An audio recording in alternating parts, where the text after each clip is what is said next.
everybody. I'm Julie from the authors team, and today I'm excited to welcome Eric Knudsen.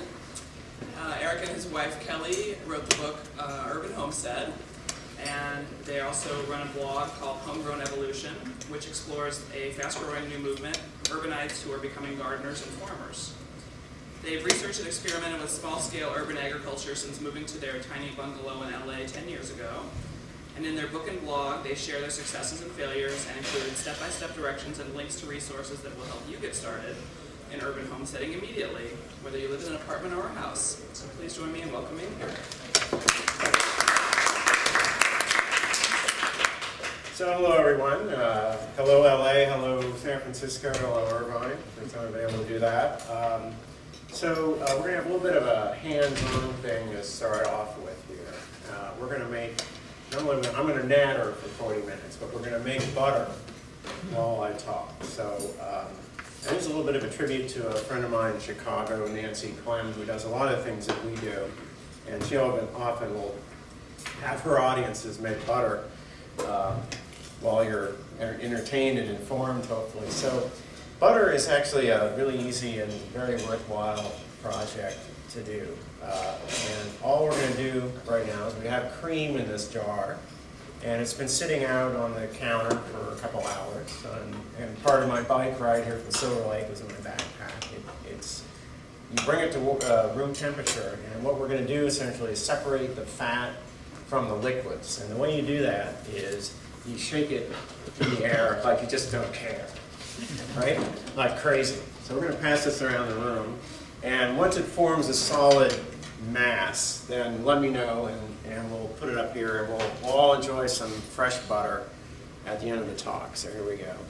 So anyway, so speaking of talks, this is as Julie said, Kelly, my wife, and I wrote this book, and I really hate these green books out there, except for this one.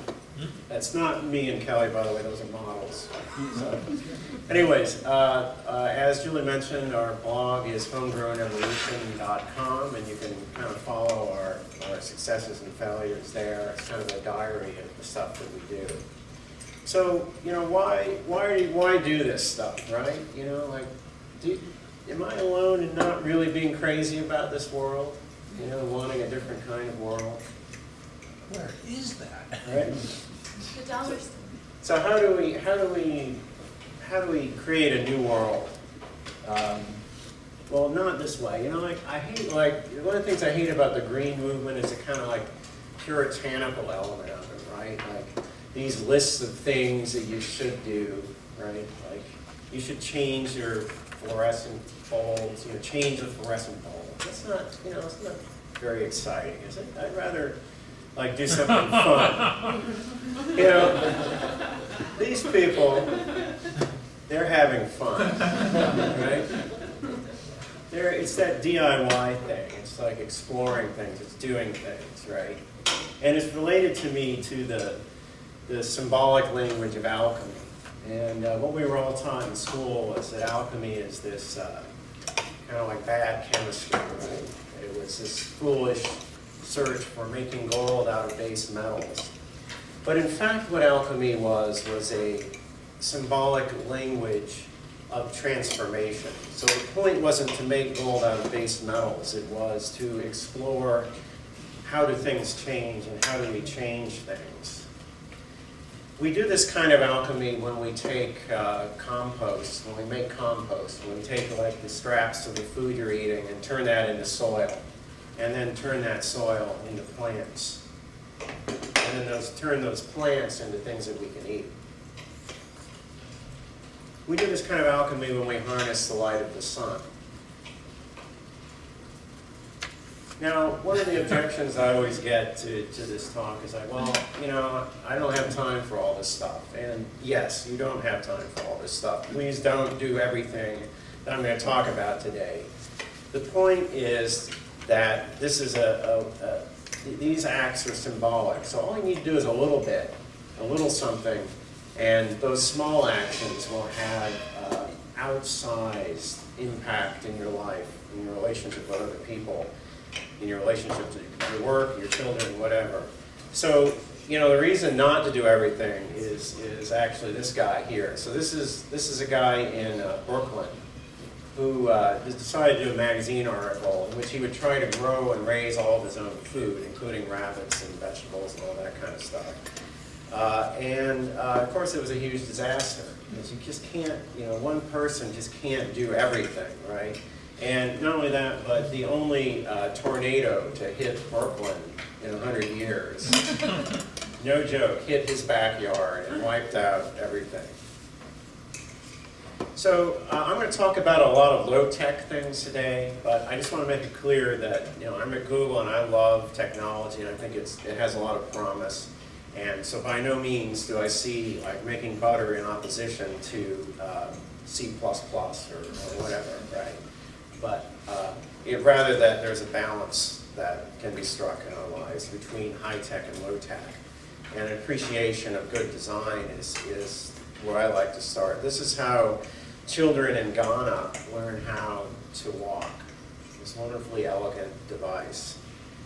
This is how we do it in the West. This piece of crap, piece of plastic, where like you have a problem, so you just keep adding on little things until somehow it works, rather than this elegant and simple design that, the kids probably fall over a lot more with this thing, but that's part of the learning process, and that's part of this beautiful, again, extremely elegant design. So I'm going to suggest today 10 small transformations that we all shake that like crazy. Put a little more energy into that. All right, 10 simple things, some simple, some a little more complicated, that I suggest is kind of like small symbolic alchemical things that can have these transformative impacts in our lives. So, I used to start with like you should grow your own food, but how many people here live in apartments, don't have any land? Show of hands. So most of you actually. So that's why I don't start there anymore. So I'm going to start with foraging. And actually in Southern California, foraging is a really good thing and a really easy thing to do because there's a lot of food out there and you'd be surprised where you can find it. This is a wonderful group in my neighborhood in Silver Lake called fallenfruit.org. And what they've done is they've mapped all the public fruit trees in the neighborhood and lead these walks where you can go and pick fruit that's in public spaces. The rule they have is if it's in a public space, you can take it. If it's in a private space, no. But you'd be surprised how much fruit is actually out there in neighborhoods, hanging over fences and alleys. And a lot of people don't even, they own the trees and they don't eat it. They go buy food at Whole Foods and they have perfectly good apricots on their tree. It's quite surprising. This is my friend Nancy in Chicago, here in LA, leading a wild salad gathering walk in Echo Park. Lots of weeds in the springtime. You'd be surprised how many of these weeds are perfectly good and edible foods. This is another guy, Christopher Murgis, ChristopherMurgis.com. If you're interested in gathering wild food, he leads some hikes and walks and things that I highly recommend. A couple of the foods that you can find in most neighborhoods, actually, like the worse the neighborhood, the better the food gathering tends to be. Because if it's too clean, people clean up their weeds, you don't have these things. Purslane is a really good one. Some high-end chefs are cooking with it now, but it's out there. If you know how to identify it, you can grab it for free. Mallow is everywhere. It's not the most exciting green, but it's better than spinach, I'll say that. And again, very, very readily available in the springtime. Mustard, another good one. It's everywhere. Also very good, especially when you get it when it's in a young stage.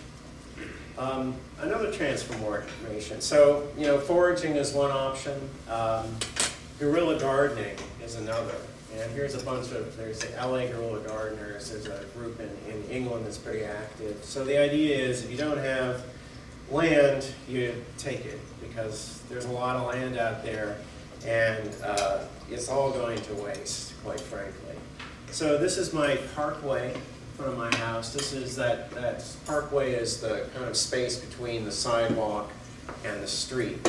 And that belongs to the city, but it's technically it's the responsibility of the homeowner to maintain it.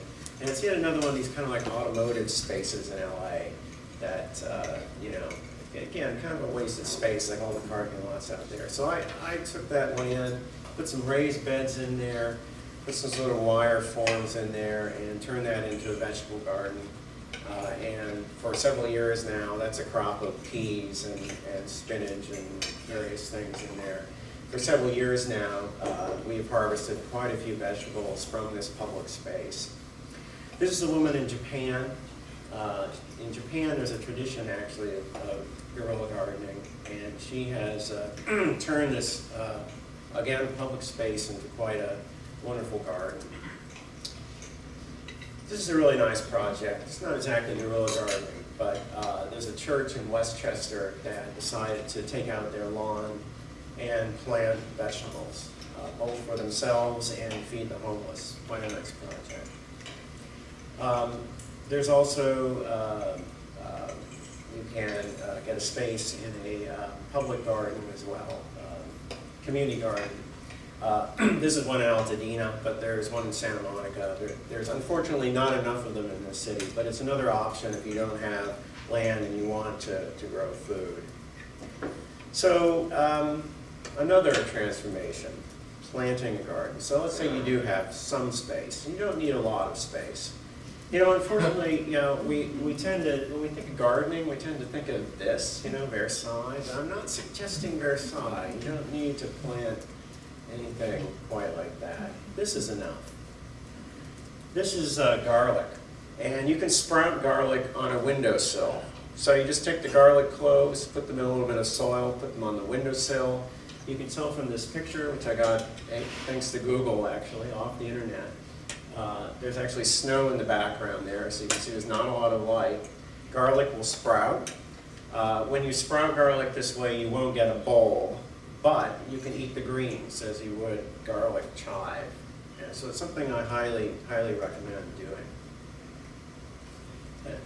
This is a friend of mine, Helen Kim. She has a small apartment in the Koreatown area and has planted this really lush, very beautiful herb, mostly herb garden. And she does some serious cooking with this window garden. She can cook whole meals with all of the herbs that she's growing in this windowsill. Quite amazing. I don't see some shaking. Is there some shaking? Where is that butter? All right. Someone's slacking off. Is it solid yet? Okay, it's getting there. All right. You need to keep this thing shaking. I'm serious about the butter making here. All right, so this is a guy in Chicago who doesn't have space, he doesn't have a yard, so he's growing food on his rooftop in a thing called a self-watering container. I'll show you that in a second here. This is a self-watering container. This is a wonderful tool for container gardening, for growing stuff on patios. It is something you can make yourself. You can buy one. It's called an earth box. But basically what it is two buckets, one sitting within the other. Water is in the bottom here. You pour the water in through this pipe, and in the bottom there's a thing called a wicking chamber, which is just like a yogurt cup that sticks down into the water and has soil in it. Soil is, of course, in the pot itself. And what that does is the water wicks up into the pot. Essentially what this, we got butter? Yeah. Getting near there? Yeah. All right. Keep shaking it. Essentially what this does is it keeps a uniform moisture in the pot, so you don't have to water all the time. You have a normal container, hot August. Self-watering container, and this was very popular with, I think, potheads. I got a lot of hits on the website with I think they're growing pot in it, but whatever.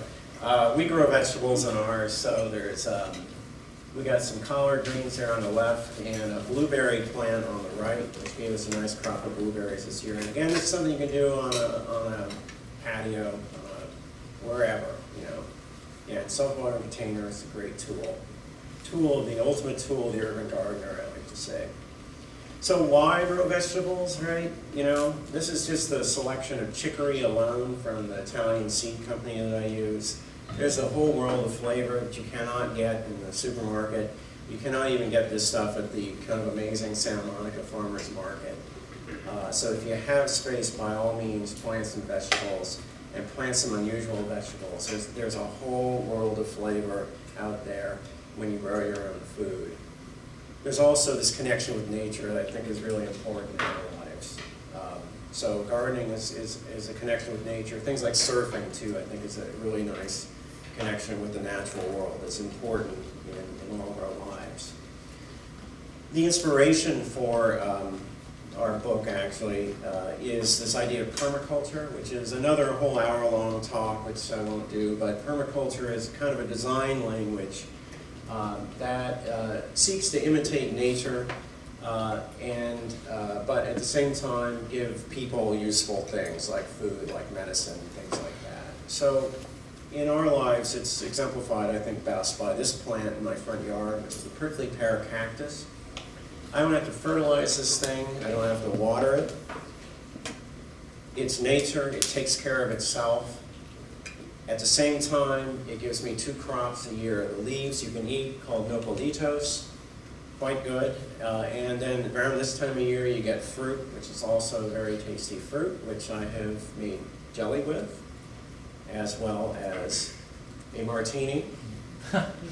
Somewhat slimy martini. There needs to be a little more work on that, but the prickly pear cactus, at any rate, idealizes this. If you find things that are acclimated to the place itself, to Southern California, you don't need to do anything, and yet it provides food. And so in permaculture, we seek things like this, to seek to imitate nature, seek nature's ways so that we don't have to work, we don't have to put effort into it. Moving on to some more advanced things here, animals. I love animals. I love moving beyond cats. I love cats and dogs, but let's step beyond cats and dogs for a second. We keep a couple of hens in the backyard. It's a great thing. Google should have a hen house. I propose this. I see a few nods, but no enthusiasm. It should be a hen house here. You guys are here at long hours anyways. You're here when the sun rises, the sun sets, and when you lock the chickens up. So it'd be perfect. You have eggs. Again, these eggs from the backyard hens, the reason to do this is, I probably spent more building the coop. It's probably not economical, but those eggs are a completely different product than the ones in the supermarket. Different texture, different color, higher nutritional value. The hens are happy. They have access to grass and insects and all the things that hens do naturally. You don't want to know, believe me, where your eggs come from and the conditions that, I'm not a vegetarian, but you do not want to know where your chicken comes from because it's pretty appalling. That's another reason to keep your own animals, if you can. This is a friend of mine who has ducks in Petaluma. Ducks are another great source of eggs. I really like this guy. This is John Howe in Brooklyn. He calls himself the Brooklyn Bee. He has 3 hives of bees on his rooftop in Brooklyn. He makes about 150 pounds of honey every year. He sells at farmers markets.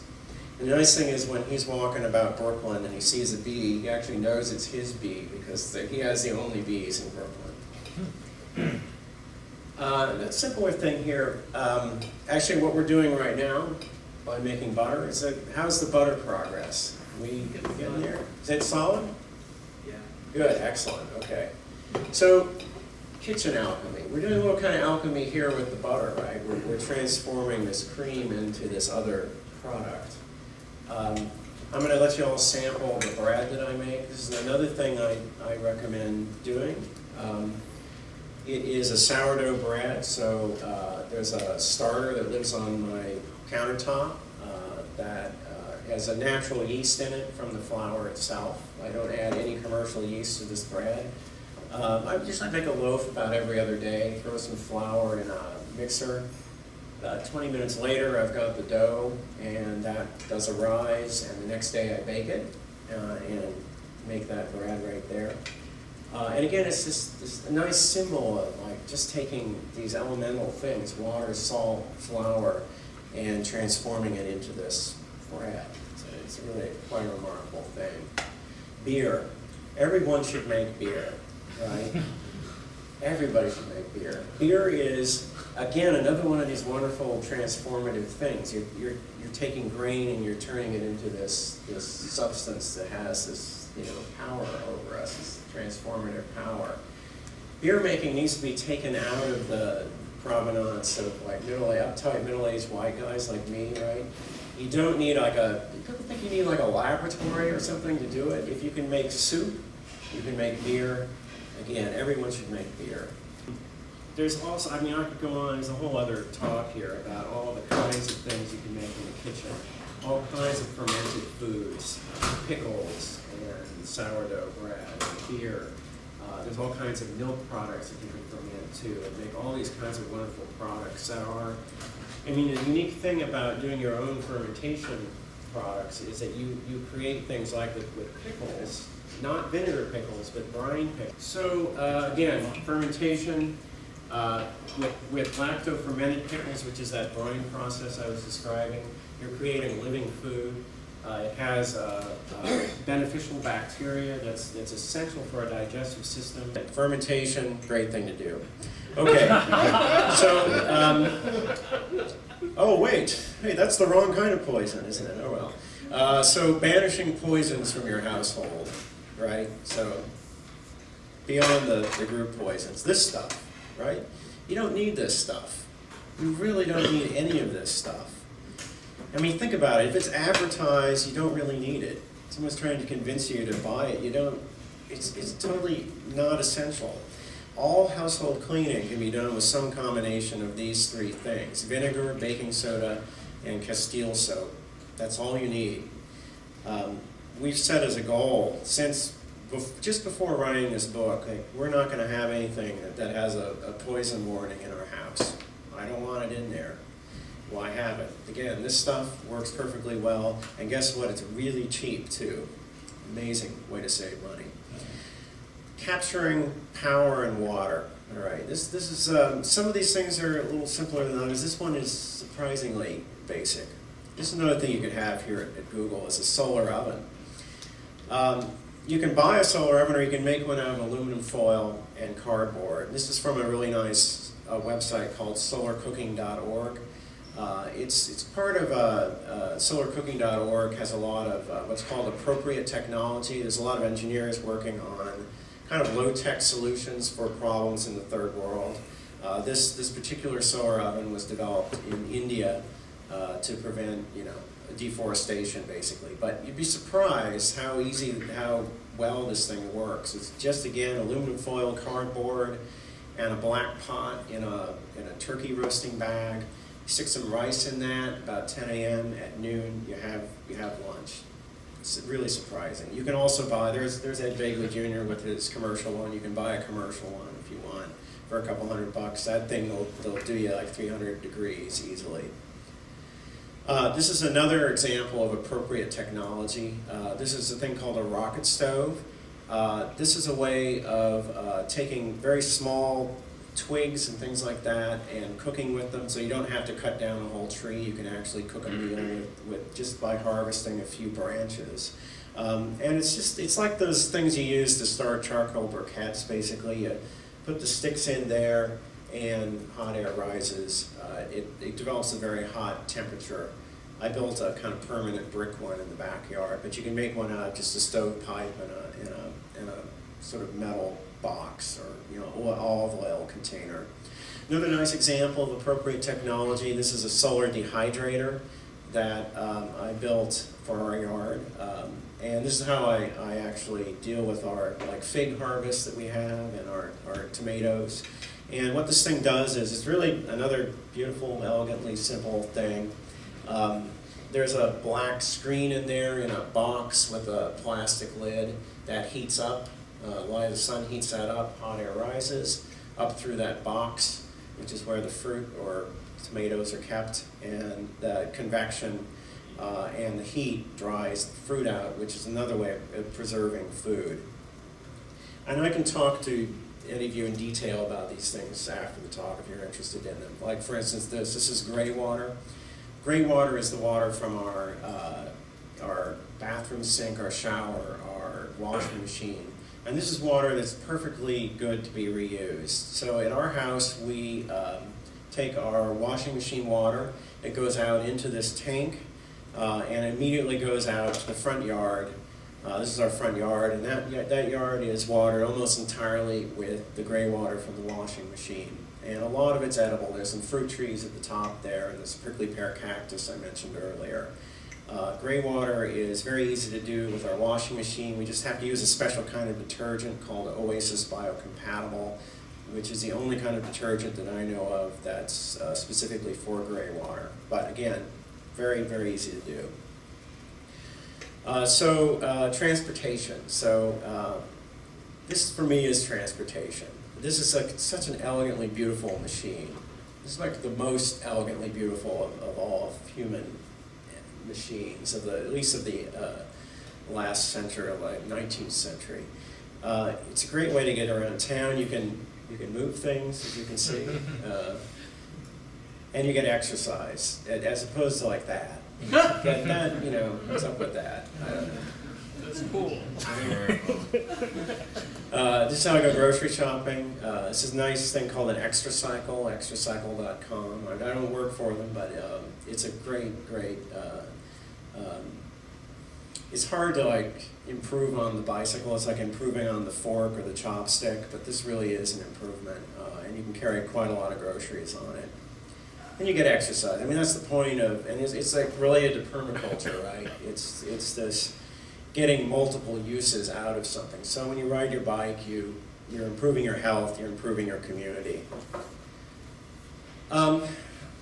Almost to the end here, I love failure and I love celebrating failure. I think, with all these activities in the book, there's a learning curve with it, right? So you're going to fall down, right?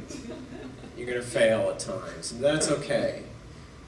Failure is a good thing. We learn from failure, of course. These are kids at LA Unified School District circa 1935 playing bike polo. I'd love to see that brought back, Crazy, huh? This is sun-dried tomatoes made in our solar dehydrator. Entire harvest of sun-dried tomatoes infested by pantry moss. This made me want to cry when this happened. But you know what? You persevere, you gotta try it again, and you learn from your mistakes. Like, I don't put all the tomatoes in one can now. I have multiple ones in case we have a break out of that. Lastly, building community. So the activities in the book there are all like do-it-yourself things you can do in your own house, but the important thing is to take these activities and bring them out to the community and meet your neighbors. Those people with the ducks I showed you earlier, they get together with their neighbors and they share their fruit in their backyards and all kinds of wonderful things. And there's different ways to approach building community. This is the city repair movement in the Northwest. These are people that they got fed up with the government not doing stuff, so they just painted their street. They just did it themselves, right? And that's one way to do it. This is the Bicycle Kitchen in Los Angeles, another really wonderful organization that just came about organically and has really transformed the neighborhood around it and totally changed it actually, and got a lot of people riding bikes and created like a sense of fun in Los Angeles and really got things going. And I think it's really important in terms of community building. I'm sure all of you are incredibly busy. You have long hours. Some of you may have kids. But as someone who is active in community groups, it's really hard to influence things at a national level. It's really important to do stuff at the local level. And when you go to a local meeting, unfortunately, what do you see there? You see old people and you see crazy people. What you don't see are people your age who, all the stuff in our community is impacting on you. And I know it's hard, but it's so important to try to get involved, like at a local level, at neighborhood council level, at city council level. It's so important. Technology, again, I'll sing the praises of technology. So Google made this talk I did possible, or I found a lot of the images on it. Google and technology, internet technology, has a great potential to bring people together and to enhance community. So all the stuff that I've done here is like really low tech, but the internet's a fabulous resource for learning these things that our grandparents and great-grandparents just took for granted and did that we've somehow forgotten how to do. These are things that recent immigrants to this country still do and know how to do. But the internet, again, is a great resource for learning about this stuff and for bringing people together into communities to do things like fallen fruit, or to learn how to raise chickens, or to keep gardens, or to learn, like the LA Guerrilla Gardeners, to learn where those spaces are where you can go out and grow stuff on your own. So I just want to close. I'll take some questions and we'll have some butter. With this nice quote. This is Daniel Pinchback. I write for his blog sometimes. He says, "Instead of envisioning an ultimately boring technological singularity, we might be better served by considering an evolution of technique, of skillful means aimed at this world as it is now." So it's that balance of technique and technology that we strive for in our lives. So with that, I'll answer any questions you might have, and invite you to come after the questions. Maybe I'll come forward, we'll sample some butter and homemade bread. So any questions out there? I've been trying to grow stuff in my backyard for a while. I have two problems. First, in my front yard I have a lemon tree, and the air is so dirty in Santa Monica, and the lemons are black. I can't imagine, I can scrub those off and use them, but then I can't imagine lettuce, how I'm ever going to get all that pollution off my lettuce. And how would you address that, a greenhouse? Well, that's the taste of LA. Right? Yeah. I know, very familiar with the problem. Yeah, so I'm actually not too worried about it. I think if you wash it off, you should be fine. We all should worry about the stuff from the supermarket because you don't know what's on that stuff. And at least, you know there's a little car pollution on that and you can wash it off, right? What we don't know is the pesticides and God knows what else is on the stuff we buy. And that's what I'd be more concerned about. And also, we had the tomato scare, we had the chili scare this summer, and that's because of this industrial system we have where they're taking like tons of tomatoes, they're washing them in this big vat together, which is a perfect way to grow all kinds of things like salmonella and E. coli. It's a giant petri dish, it's the perfect conditions for doing that. When you grow your own food, the nice thing is you wash that food just before you eat it, which is actually the best way to deal with vegetables and fruits. Things shouldn't be washed at their source and then sit around, because when you do that, nature is extremely complex. There's all these symbiotic relationships, and on the surface of any fruit or vegetable, there's this whole world of actually usually beneficial bacteria and things that are in a certain balance. And when you're in an industrial system and you wash that, you're taking that all off, and then you're intermingling it with all this other stuff. And again, the perfect conditions for E. coli and a host of other bad things. So I wouldn't worry about the pollution. That's the least of your worries. I urge you, if you can grow your own, that's good. You got lemons going, vegetables, that's great. Anyone else? Yeah. So I have like a overhang thing over my balcony area. So what kind of stuff can you grow with limited direct sunlight? Sunlight is really essential for vegetables. So if you don't have sun, you can't grow vegetables, but you can make beer, right? Or you can grow a garden. Is there a chapter on that? Yeah, or you can do a host of other things. Or you could trade with someone else who has. I have friends of mine who don't have space, so they garden in their parents' yards too, or a relative's yard, or neighbors' yards. Sometimes neighbors would be welcome to have you, work in their yard for them and grow a few vegetables. So my wife gardens a lot, and we have avocado and orange trees and Meyer lemons and stuff in the yard. And they're all great, but that's not an entire diet. And I'm wondering is there any websites, any exchanges for sort of local exchanges of all this backyard fruit, so you have more of a variety. Get going on it. It's a great idea. Not that I know of in LA. My friends with the Ducks in Petaluma, they do have that going. They've got a group, and they're organized email-wise, and they know the trees in Petaluma and when they're coming in and when they will go get them, and you know they have good relationships with all the neighbors, so they'll harvest the fruit, they'll make jam out of it, give a certain part of it back to the homeowner. I mean, that's the kind of thing that needs to happen. I think that's, if I'm going to write, Kelly and I are going to write another book, that would be the next book we write, is a how-to kit to how to do exactly that kind of stuff. There is like, someone in Silver Lake has like a time exchange going right now with you can sort of barter errand running and stuff like that. And it's sort of like, I don't know how it's organized, like a Facebook kind of thing, but it would be, you know, the next step would be like you're saying, some kind of fruit or vegetable version of that. The city of Santa Monica offers compost bins for what they claimed was apartment-friendly size, and so my wife bought me one as a birthday present, and it filled the entire back of the car, and so she had to send it back because it wasn't really something that could reasonably fit in our apartment. Mm-hmm. What do you recommend for composting when you don't have a lot of space? Sure. Bin? All right. So are we talking about compost or worm composting? Is it?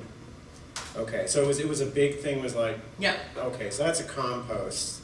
So that's not appropriate for an apartment, obviously. Worm composting, vermicomposting would work in an apartment. That all you need. And I think there's instructions in our book actually for making nesting containers out of like. Plastic storage bins, and you get some worms from the bait shop, and that's the perfect thing for apartments, because usually if you're living in an apartment, you're just going to have a few like vegetable scraps or something like that, and that's perfect for a small amount of worms. And from that you get worm poop, which is an incredible fertilizer actually. You can use it on house plants, or you could just scatter it somewhere else. And it's a great thing to do, easy thing to do, and you don't need that much space. And actually, I know like Nancy in Chicago is doing it with homeless people and restaurant stuff, so it's something you can actually do in your cafeteria here theoretically, is have a worm composting system going. So something to think about. And then those of you with gardens could take home that really high quality fertilizer. So something to think about. Anyways. What else? One more question about the composting actually is will worm composting work in colder climates, especially in the wintertime? What do you do for composting in cold climate? Yeah, so I'm really focused on Southern California. My wife, that's a question for Kelly, who grew up in Chicago. And so I don't know what you do with worms in a cold climate actually. Anyone else do vermicomposting in a cold climate? Fine, spring. Yeah. Usually compost actually has an internal temperature, it heats up, so it might actually take care of itself. So. What are generally the easiest things to grow? Vegetables or Sure. without The easiest things to grow, if you look at a seed package, are the things that have the shortest time to harvest, right? So the longer it is, the more things can go wrong. So like something like a cantaloupe is like, 180 days or something like that. Radishes are, 2-3 weeks or something like that. So like radishes are really easy. Lettuces are really easy. There's a project in the book there where you just scatter a bunch of lettuce seeds at random and you eat them as they sprout along. So baby lettuce basically tastes really good. That's really easy. Things like in the summertime, tomatoes and things like that. It's really important in Southern California actually. If you go to my website, I think there's a link. If there isn't, I will make one, to timing for when to plant things in Southern California. Because we have a year-round growing season here, and the info on seed packages is for the East Coast, and it's totally irrelevant. Like right now, actually, is the time to start seeds for most things, except for your summer vegetables. So like not tomatoes and not basil and things like that, but kale and lettuces and sweet peas and all that kind of stuff is time to start planting now. Actually, it's the best time to grow most stuff here in Southern California. What would you recommend for like an apartment though? I only have a small balcony. Mm-hmm. Are there fruits and are there vegetables that could be planted like via a hanging plant? Do you have sun? Not a lot. It's Okay. Like it's covered by, I'm blocked by a big tree. Oh, okay. So you have to make beer. But if you did have sun, sun's really important for vegetables. So you can sprout the garlic, like I saw. That's really You actually carry great. the ball. Yeah, just get bulbs at the supermarket and sprout it. If you did have more sun, I would say herbs are a good thing because you don't need that much of them, and you can actually cook quite a bit of stuff with just a little bit of herbs. So that's good for an apartment. And then when we lived in an apartment, we grew tomatoes every summer. And again, it's kind of like it's not like you're gonna. Of course, you're not gonna live off of it, right? But it's this nice kind of like symbolic thing of like it's your tomato, right? And that's a wonderful kind of thing. Anyone else? Should we have some butter? Right? Yeah. You didn't seem terribly concerned with the pollution in the air, and I was wondering, how careful do we need to be about the soil that we use living here in LA? Yeah. You can have to, if you're concerned, you can have it tested. I think it's about $50. You go to a nursery, they can probably tell you where to send it. I'm not too concerned. Again, something I should say about growing vegetables is one of the easiest way to do them is in raised beds, which is you build some wood up, or you can use tires or rocks or anything, and then import soil, garden soil, and then you don't have to worry so much about that if you're worried about contaminated soil. If you're in an old house, sometimes there's lead paint issues to be worried about around the perimeter. But yet again, I'm still more concerned about the supermarket stuff from, our agricultural system in this country is horrifying, actually. And once in doing the research for this book and delving into it, you just do not want to know where your food comes from. You don't want to know. It's horrifying. It's as broken as so many other things in America right now. So I, again, am less concerned about contaminated soil. I mean, if I lived in a old gas station or something, I'd be worried, but I'm not so much concerned in backyards. I just have one more. Mhm. So in my backyard, I have some moth caterpillars or something. They always come in, they eat everything. My mint will bloom beautifully, and then the holes all through it from these caterpillars. And I got vegetable and tomato spray, and I put it on there. It doesn't seem to work, and now I don't want to eat the mint because it has this spray on it. What do you Yeah. do? So if you do have a little bit of space, I again recommend exploring this idea of permaculture. It's a little convoluted, but it's really simple. And it amounts to nature doesn't have to spray stuff. And the way nature works is you invite beneficial birds and insects into your yard. And the way you do that could be something as simple as putting a bird bath in. Once we put a bird bath in our yard, suddenly there are lots of birds. And those birds eat bugs, right?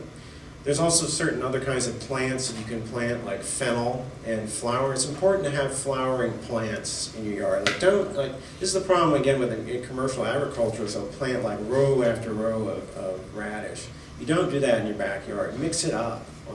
Put some flowering stuff in there, put some succulents. Don't plant in masses. So inviting beneficial birds and insects will help. But also, when you mix things up, it's harder for the bugs to zero in on any one thing, if you've got that variety going. And that's the way nature works. Nature doesn't plant in huge rows for the most part, but it rather has this incredible biodiversity, this mix of things, so that it's like not putting all your eggs in one basket, right? So everything, you've always got something. And if some bugs get one thing, well, there's something else that they haven't got. There's also many plants, if you look at, we're in a Mediterranean climate here, so grow things that grow in the Mediterranean or that grow in Southern California.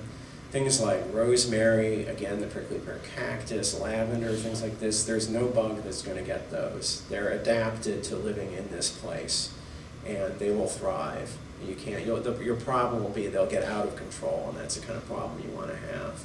So if there is some plant that's continuously fussy and doesn't succeed for us, well, we'll just try to plant something else. We've never been able to grow cucumbers successfully, so I just grow other things. All right, so I think with that, I'll conclude, and I'll invite you all up, and we'll have some fresh butter here. So what we did again, we separated the fat from the liquid. The liquid is buttermilk, actually, that's what buttermilk is. It's different than the buttermilk at the supermarket, that's a different product. This is actually the way buttermilk would be on a farm. Now, if we were going to finish this butter, what we would do is actually we would salt it, because salting would make it last longer, and we'd put it in a mold, and we would put it in the fridge to cool it down so it would get solid. So we've already like halfway actually there, but you can sample it anyways, and sample the sourdough bread. So thank you very much.